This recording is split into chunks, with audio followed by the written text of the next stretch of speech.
alike. All these facts suggest the degree to which the goodness, idealism, and unanimity we today reflexively associate with World War II were not as readily apparent to Americans at the time. John H. Abbott was a conscientious objector assigned by the authorities to a series of stateside public works details until he refused even this duty. Convicted in 1943 for failing to remain in a public service camp, he served 2 years in a federal prison. Years after the war, in an interview with Studs Terkel, Abbott recalled a prank he and some of his fellow COs used to play. "These gasoline stickers for rationing that you had on your windshield had a little note on it. Is this trip really necessary? We'd scratch out trip and write war. Is this war really necessary?" One can disagree with Abbott.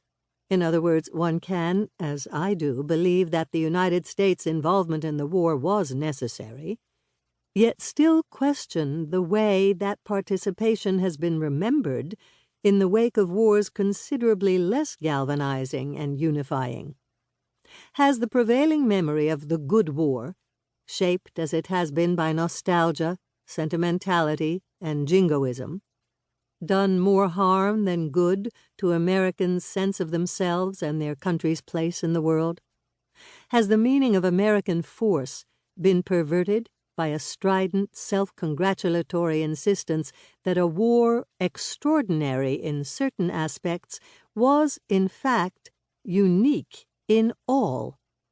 Has the desire to divorce that war from history, to interpret victory as proof of America's exceptionalism, blinded us to our own tragic contingency? Finally, has the repeated insistence by so many on the country's absolute unity behind the war effort effectively exacerbated ongoing social and political divisions? These are some of the questions motivating this book. More than 75 years on, World War II remembrance continues to distort the country's past and thus to obstruct the realization of a more expansive future.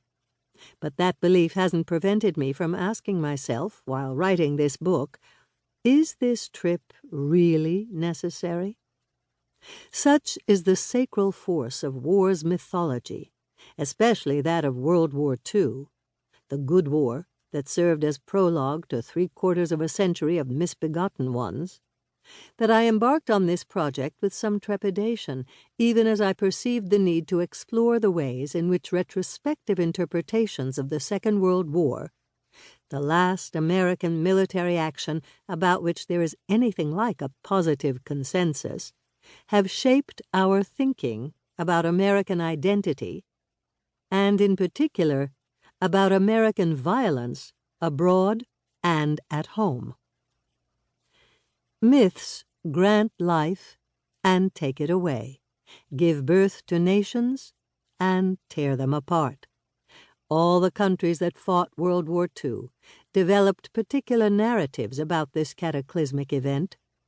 Several, France and Germany most conspicuously perhaps, have already undergone serial, substantive revisions to their initial versions. There has always been a double edge to the American mythology surrounding World War II. For a long time now it has simultaneously fortified and diminished the United States.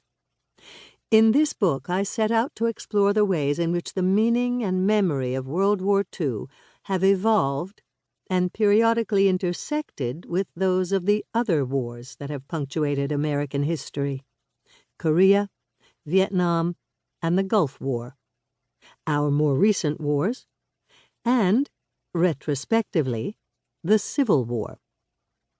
These conflicts, about which Americans tend to feel far more ambivalence, lie as close as World War II does to the heart of national identity, even if we prefer to think otherwise.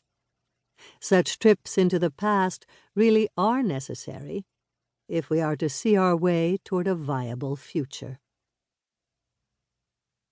Introduction.